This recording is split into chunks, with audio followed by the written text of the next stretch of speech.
We're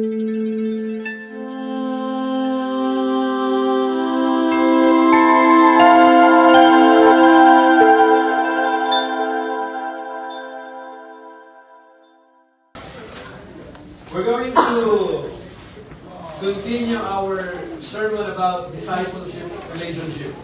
This morning I want to speak about disciple relationship, growing together in Christ. You remember that we start our message in the series entitled The Making of a Disciple? You remember the first sermon? The first sermon is the disciples' priority. Amen? The disciples' priority. If you want to grow as a disciple, you must put God first place in your life. So as we grow, we'll go what? Global to the good news. Because Jesus belongs to the world. It's not only for Filipino, isn't it? Amen? Amen. And the second sermon, I speak about the discipleship divine. There's part 1 and part 2, isn't it? So our purpose is to define discipleship as Jesus does. Discipleship defined. A disciple is a believer who lovingly follows Jesus and intentionally helps others follow Him. Amen? So let me begin with a question. Who helped you grow in your faith? Most of us can think of a person, someone who prayed with us, walked with us, encouraged us, or corrected us in love. Amen? Remember, my brothers and sisters, in the kingdom of God, no one grows alone. Let me repeat that. In the kingdom of God, no one grows alone. Jesus didn't call His disciples to follow Him individually and in isolation. He called them into relationship. Everybody's relationship. And through that relationship, He transformed them. Today, we will learn how discipleship is not just about learning doctrines or attending church services. It is a relational journey. Let me repeat that. It is a relational journey of becoming more like Jesus together. And one of the most beautiful gifts God gives us in the Christian life is relationships. Amen? When we come to Christ, we are not called to walk alone. Let me repeat that. When we come to Christ, we are not called to walk alone. The Bible teaches us that relationships are really important to living a godly life. The Bible says, in Colossians chapter 2, verse 6 to 7, therefore, as you receive Christ Jesus the Lord, so walk in Him. Everybody says, walk in Him. Walk in Him. Kita mo, hindi siya nagtatapos doon. When you receive Christ as your Lord and Savior, you are saved. Praise the Lord. But there is more than that. Hindi nagtatapos doon. Amen? Why? Kasi we are called also what? So walk in Him. Tapos, habang ikaw ay lumalakad na sa katwiran ng Panginoon, hindi ka hihinto doon. Rooted. Ang kasunod doon? Everybody say rooted. Rooted where? Rooted and built up in Him and established in the faith. Just as you were taught, abounding in thanksgiving. Let us pray. Father God, we thank you. We thank you that your word be our life and spirit. As I'm going to share your word to your people today, use your servant and instrument only. Give me honest conviction through your spirit so that I may preach your word with power and boldness without compromise. To bring glory and honor to your name alone. In Jesus' name, amen. You do the hand clap of praise. So therefore, Therefore, as you receive Christ Jesus the Lord, so walk in Him, rooted and built up in Him, and established in the faith. Established in the faith just as you were taught, abounding in thanksgiving. So one of the most beautiful gifts God gives us in the Christian life is relationship. So when we come to Christ, we are not called to walk alone. Ulit ko na yan. Amen? So discipleship is not a solo mission. Say to your neighbor, hindi ka nag-iisa. Hindi solo mission. Amen? It's a shared journey. You hear me? It's a shared journey. It's about walking with others towards Jesus. Amen? Learning, loving, serving, and growing together. Everybody say, growing together. Growing together. Jesus didn't just teach a crowd from afar. He invited 12 men into His life to walk with Him closely, to eat with Him, to serve with Him, and even to suffer with Him. Amen? Kasama ng Panginoon yan. They walk together, they travel together, they mission together. Kasama niya kahit saan siya magpunta. Amen? Now, in the same way, discipleship relationship are the heartbeat of spiritual growth. Heartbeat yun. Heartbeat of spiritual growth. Yun yung tinatawag na discipleship relationship. They are the soil where the spiritual roots go deep. They are the space where we are shaped and sharpened by one another. Today, my brothers and sisters, let's go deeper. Let's go deeper into what it means to grow together in Christ through discipleship relationship. Number one, we grow by being rooted in Christ together. Notice the word there, rooted and built up in Him. Amen? Paul speaks in community language. We are rooted together. Ano yung application nito? Look. Don't isolate yourself. Say to your neighbor, don't isolate yourself. Very danger yan. Be careful. Hindi biblical yan. God designed you to grow with others, not alone. Gusto mo ng alone? Yung alone with the Lord, yan yung alin? Devotion with the Lord. Amen? Yan yung alone mo. Personal relationship mo sa Panginoon yun. Anong ginagawa mo sa devotion mo sa Panginoon? Nire-renew mo even your mind. You're renewing your mind. You spend time in prayer, meaning you spend time sa Word of God. Amen? So don't isolate yourself. God designed you to grow with others, not alone. Find a spiritual mentor. Pag wala ka pang wala pang nag-mentor sa'yo, wala pang nag-disciple sa'yo, find a mentor, find a spiritual mentor. Mahalaga po yan sa buhay natin. Amen?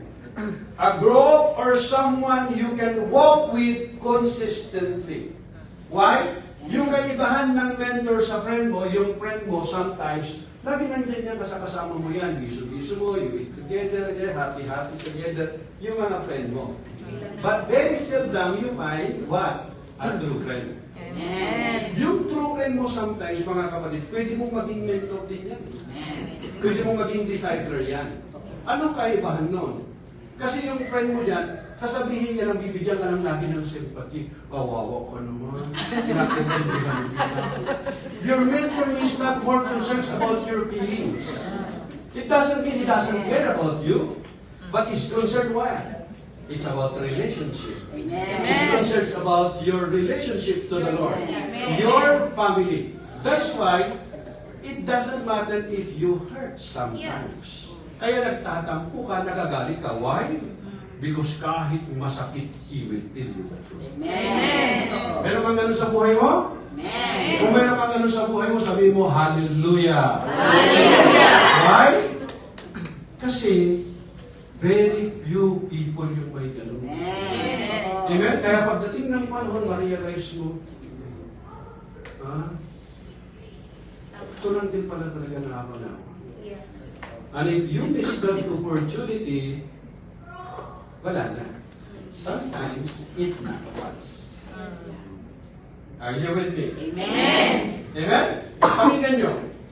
Number two. We grow by building up one another. What is yung one another relationship?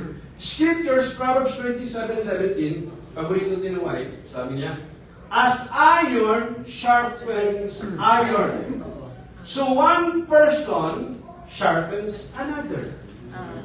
Amen? Amen. Pareho kayong alin? Rooted sa salita ng Diyos.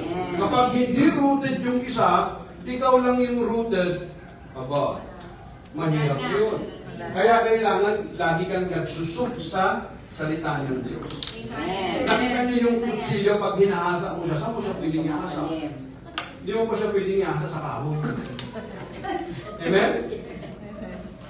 True discipleship is mutual growth. We help each other become stronger. Yan yung mentor mo. He helps you to become stronger. Amen? You have to fight the good fight of faith. You're not just fighting, but give a good fight. Amen? Everybody say, good fight. Good fight. Some of us are fighting, it's already good. But if you fight, make sure give a good fight. Amen. Amen?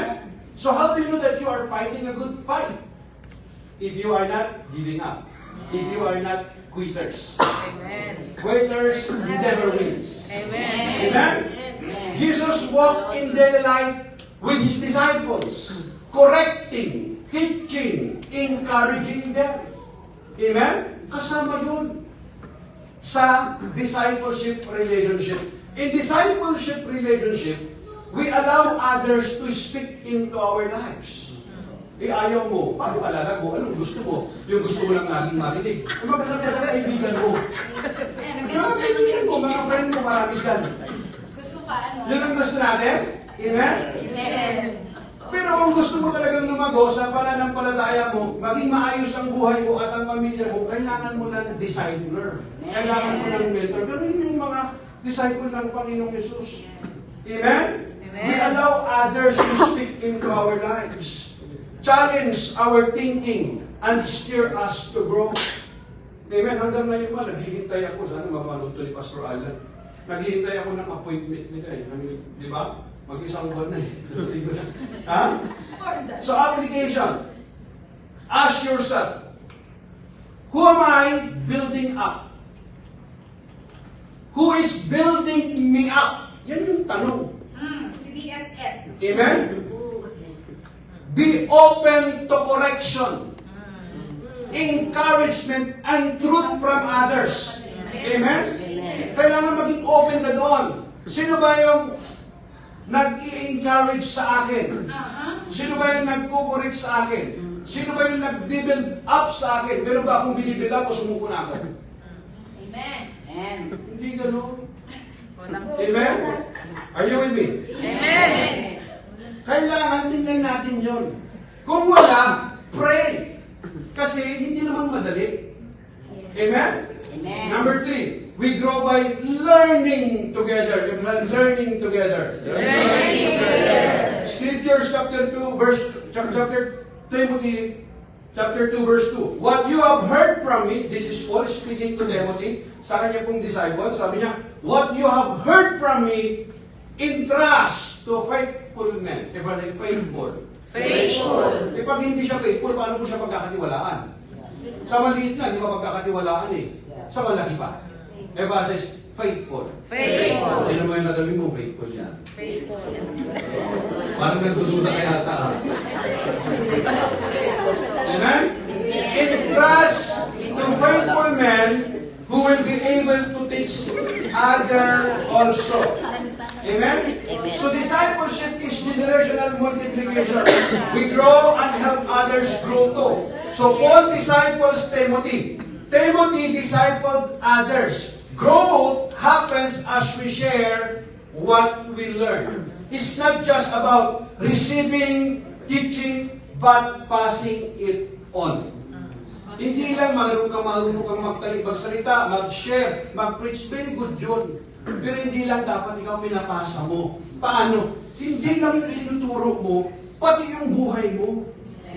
Amen? Meron kasi gusto magaling mag-share eh. Pero it's not about yung teaching lang. Si Jesus kasama lahat, si Paul kasama lahat, si Timothy, gano'n yun. Willing ka na yung buhay mo, open book. Anong gusto mo? Sa pulpito ka lang maayos? Hindi pwedeng gano'n, kapatid.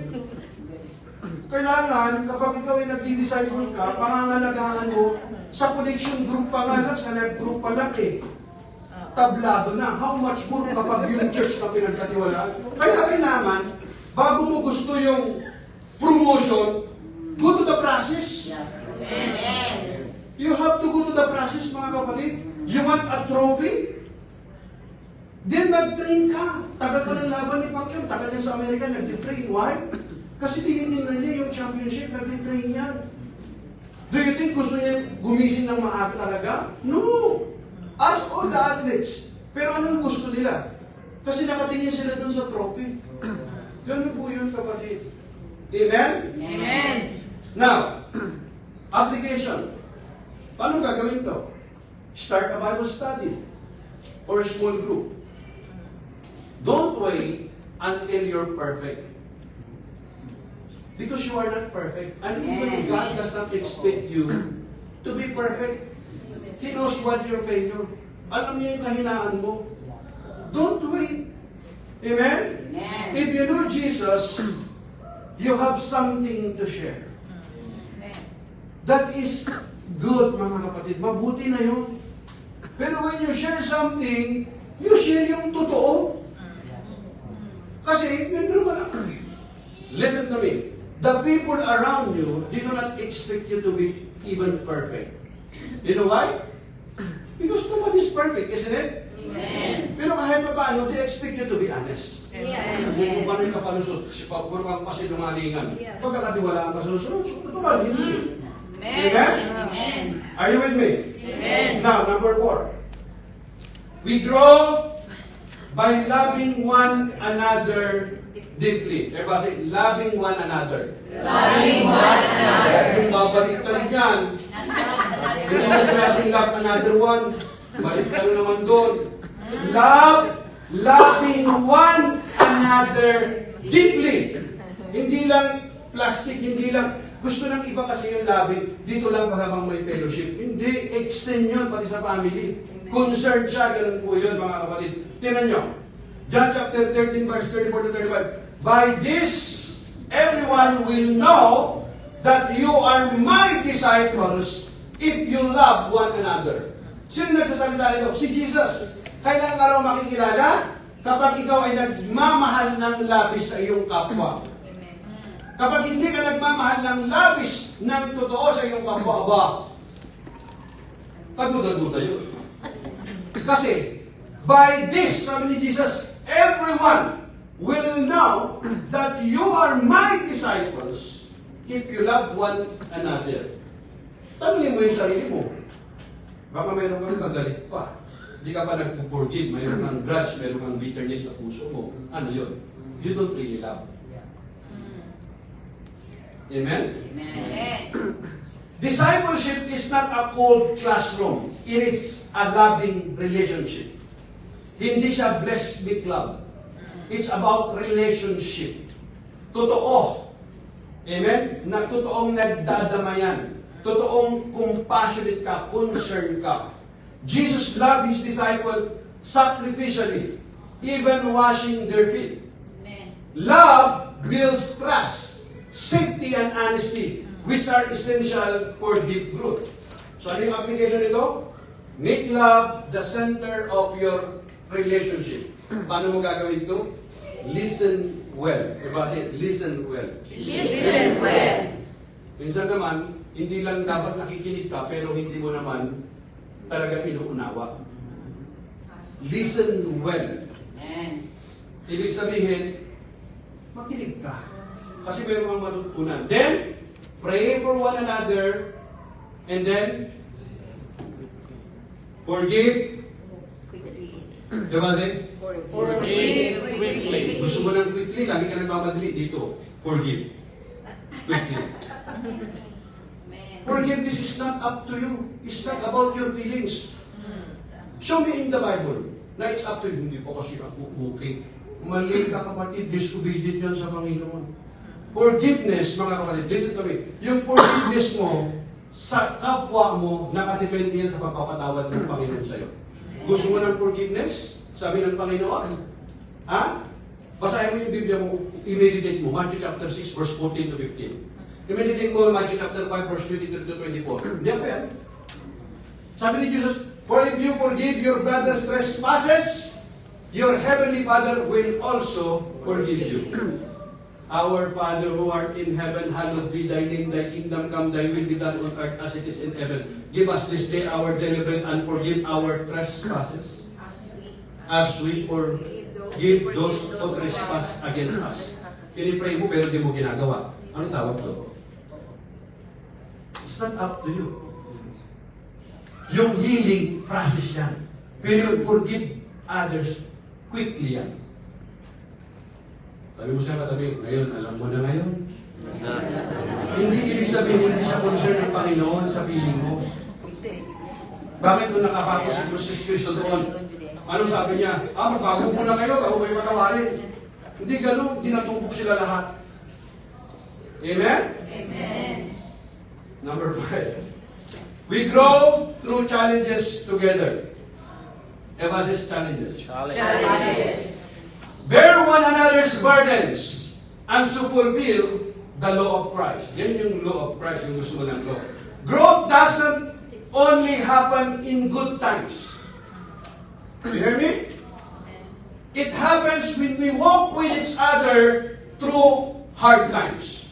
In fact, we grow during the hard times, not easy times. Isn't it? Kailan ka natututo? Kung kailan ka, minsan lang, kung kailan ka pa nagkamali, doon ka natuto. Amen? Amen sa akin yan.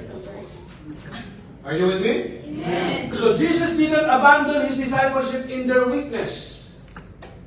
In a healthy discipleship relationship, we carry each other burdens, speak hope, and intercede. Speak truth with love.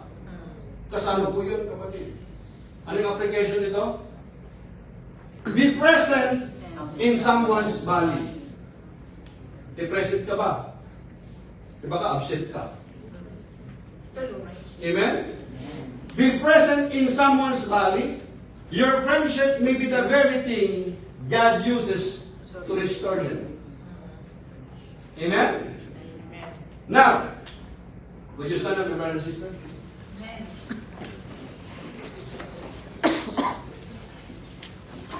I'll have a part 2 for this. But listen to this before we're going to partake our Holy Communion today. Growing together in Christ, the Christian life, here it comes the most important part of this message. Kung meron ka at least maalala sa sermon na ito. Mga kapatid, bukod doon sa forgive quickly. Kung gusto mong meron kang maalala, hintayin natin muna, mga kapatid, dyan lang muna. Pakinggan nyo. Growing together in Christ, the Christian life is not meant to be lived alone. Why? We are the body of Christ.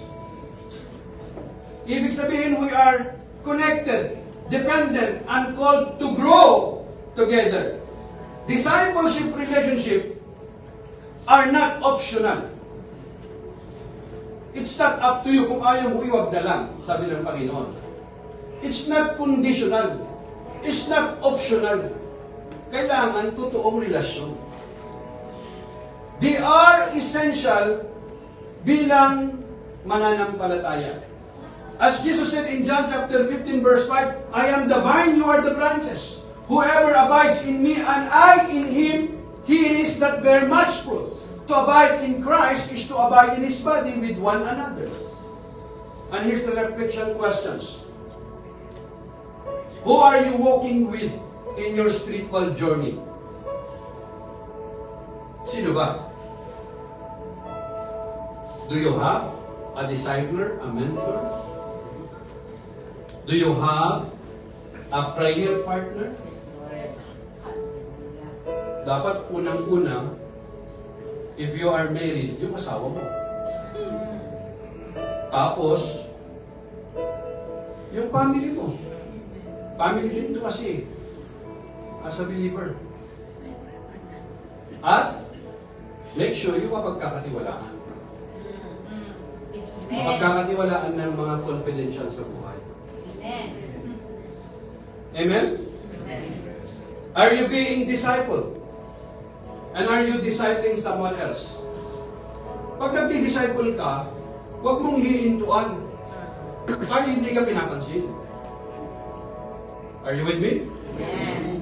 Pero kung mayroon kang disciple, tapos ina-abandon mo, iniwan mo, aba, mananagot ka sa Panginoon yan pagdating ng panahon. Are you with me? Amen. Amen? Amen. Kaya excited sister Lisa. Amen? Are you listening? Kapag mayroon kang dinidisciple, mayroon kang mini-mentor, huwag ka mag-quit. Kailangan nandun ka sa kanila in good times and even in bad times. Hindi dahil mayroon kang sariling problema, pabayaan mo na, aba, magising ka kapatid, hindi ganon. That is a commitment. Hindi dahil mayroon kang sariling problema, may sarili akong problema, bahala ka muna sa buhay mo. Huwag ganon. What do you think about Jesus? Ano sa palagay mo si Jesus? Walang sariling ano? Wala rin ano? Si Paul, wala ba? Si Timothy, meron yan. Pero biblical mga kapatid, aba, hindi po ganon. Kailangan nangihina ka rin minsan, isn't it? Yes. Ay, naman may ng lakas. Ayan ang tanong. Kanino ba tayo nangihingi ng lakas? Lord, ikaw ang aking lakas. Wala nga eh, yung hindi ka naka-align sa Panginoon. I-align mo muna sa sarili mo. Paano mo i-align ang sarili mo? Be humble before the Lord. Amen. That you need help. Amen. Amen?